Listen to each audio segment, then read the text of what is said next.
Welcome back. Go-to guy, Kevin Calabro, 710 ESPN Seattle. Bill Moos, athletic director, Washington State University, joining us until the quarter hour. We had a chance last night to go to the get-together, the soiree, the hootenanny at the Fairmont Hotel. It was a big deal, a lot of fun, and meet and greet and chat a little bit with Mike Leach.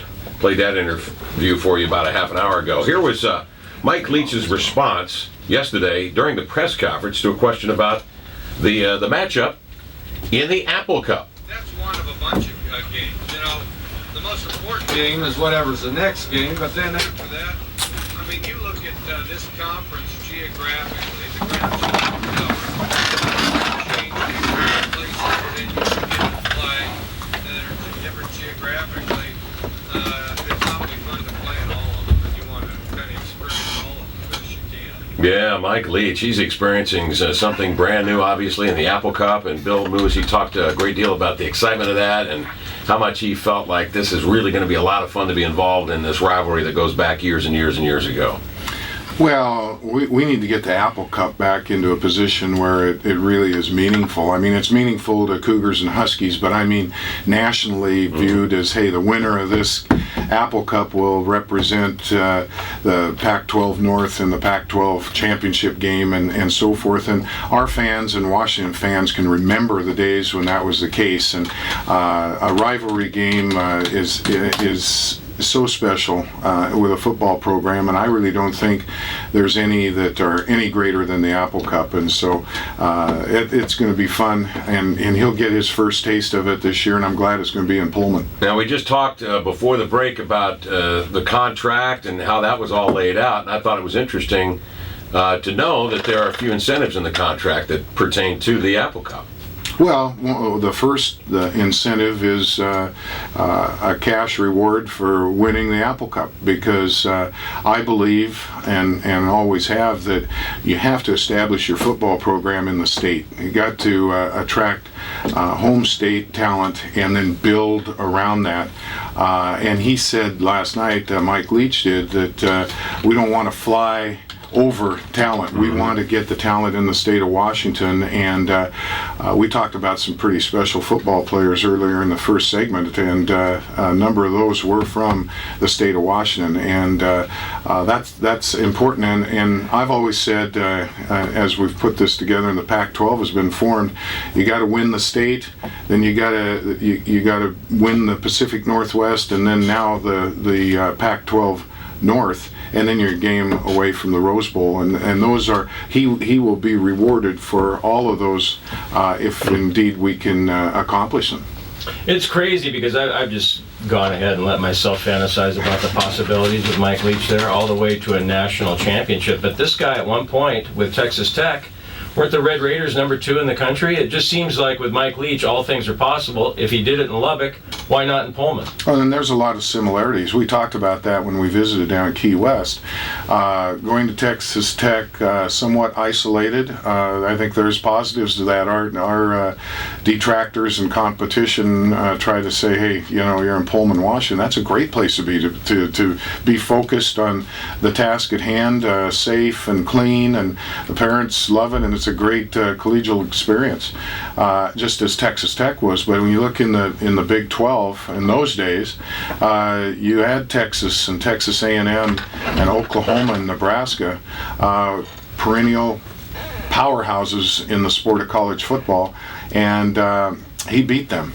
And his record against in-state Texas schools is pretty impressive.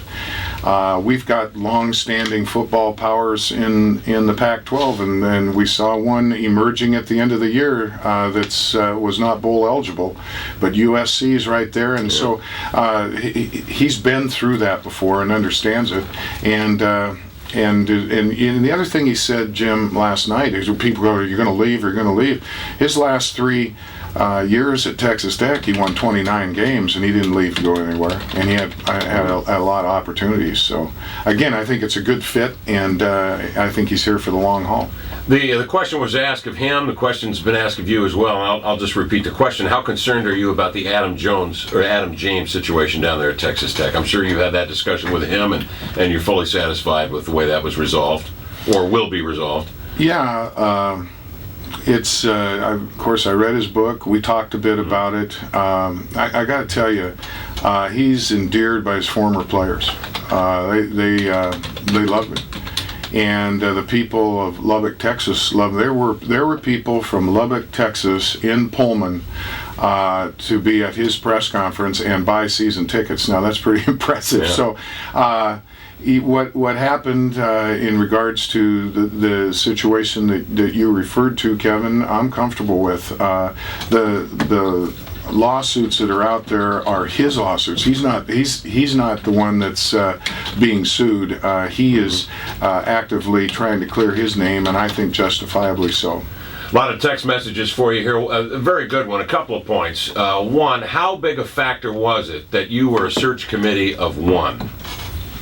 I think that was a big factor. That's how I like to do my business. You get too much bureaucracy and too many people involved, and the next thing you know, you've lost your leading candidate. So I told the president when this thing was kind of getting to fruition that I wanted to do this myself. That's how I've done coaching hires in the past, and I think again it was comforting to Mike that hey, it's going to be he and I that are going to move this thing to where we want to go, and of course always with the oversight of President Floyd. But again, the relationship that we were able to build in a short period of time, I think, was very important. The other question is, have you met with the athletes, the student athletes, and what's been their response to you? I met with them shortly after I hired Mike and wanted them to be the first to officially know what I had done, and got an ovation after that, because I told them, you know, we've all worked hard, and these situations can be tough. You need to mourn your former coach, and that's okay, but I didn't waste any time, because we're getting ready to go to the Rose Bowl, and you need to start preparing for it. All of you have a clean slate starting right now, and you need to keep the slate clean, and that's in regards to academics and behavioral things.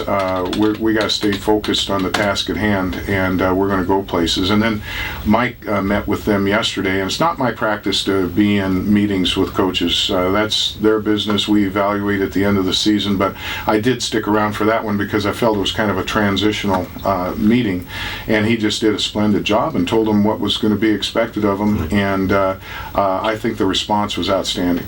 What about the situation with the verbally committed recruits, and will Leach have time to get out on the road and maybe secure some others? Well, first thing he did was hire his chief of staff, his head operations person, who was with him the entire time at Texas Tech, and then before that when Mike was at Kentucky. And this is an outstanding individual that not only knows college football, but knows Mike Leach. And so we pulled all of our current coaches off the road and let the new chief of staff and Mike himself start to make those contacts with the commits of the recruits, and we haven't lost any interest. Let me put it that way. There has been no loss of interest from our recruits, and there's been a lot more interest of young men who would like to be a recruit. With Mike Leach, everybody's excited about the offense that he's going to bring to Martin Stadium, but there's some concerns. People are saying, well, wait a minute, what about defense? What has he told you about defense? And has he got his eye on a high-powered defensive coordinator that's going to come in and be able to stop some of these opponents in the Pac-12? When we were sitting in Key West and we were talking, and I was talking about the big picture of the whole time at Texas Tech, and I go, well, Mike, is there anything that you would have changed during the 10 years that you were at Texas Tech? You know, I thought, you know, we're going to get into some, and he goes, I'd have probably played a three-man front on defense. And so, you know, his mind is on football, and then he elaborated on it.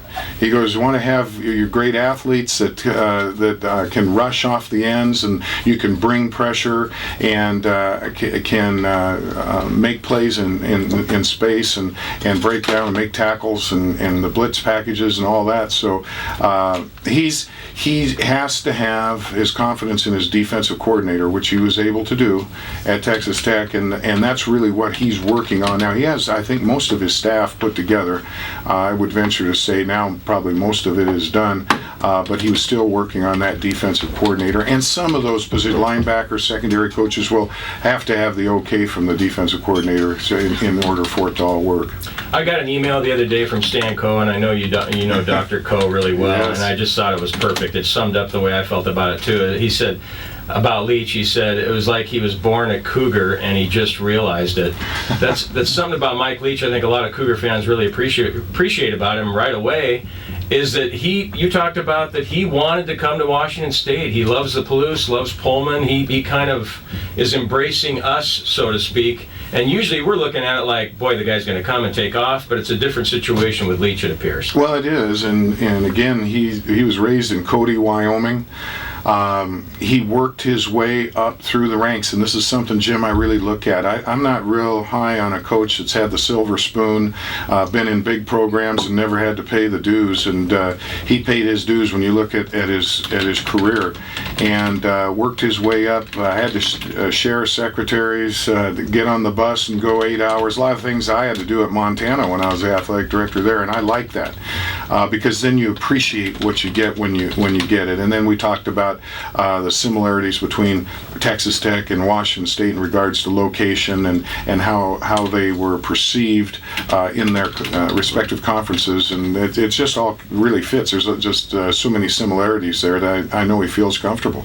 Well, Bill, congratulations again. Appreciate it very much. Look forward to having frequent visits with you. And now the hard work begins, right? The hard work begins, Yeah. and we got our sleeves rolled up, and away we go. I always appreciate my time with you guys. Thank you. Thank you, Bill. Bill Moos, Athletic Director, Washington State University.